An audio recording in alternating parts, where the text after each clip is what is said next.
Happy Saturday, everybody, from beautiful Lake Texoma, where later today we're going to be having the Powerboat Texoma Throwdown.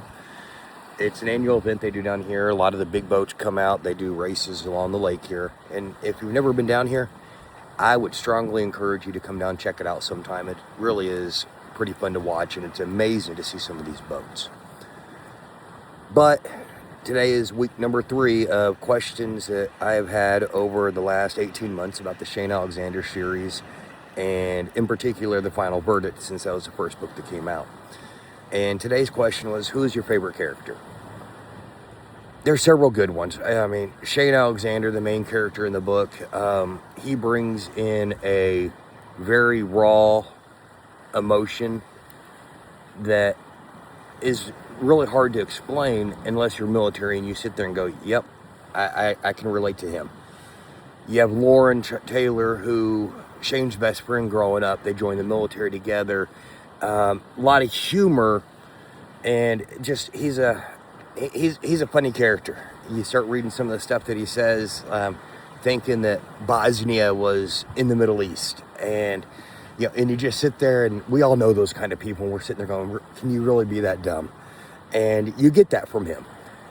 And then you have my favorite, and it's not even close. It's Mike Chisholm. And Mike Chisholm's liked so much by people that have read the Final Verdict that now I've got an entire series that I'm starting on Mike Chisholm, because people related to him and people liked him and so much. So this November, Truth and Consequences comes out, and that is the first of the Mike Chisholm book series. There will be, the plan is to hopefully be to release a book once a year on Mike. It might be skip a year every now and then, but that's the plan. But if you haven't read the book yet, you really need to. Mike is the perfect attorney when it comes to digging in and doing the research and the communication and getting Shane to open up. But there's times in the book where Shane starts struggling to open up because of his PTSD, and those of you that are military will understand what I'm saying.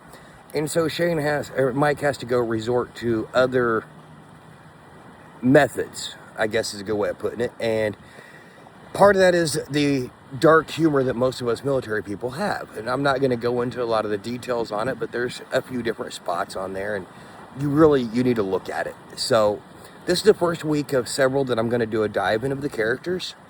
I'm going to cover more on Mike here in a couple more weeks, but just as who's my favorite character, it's Mike.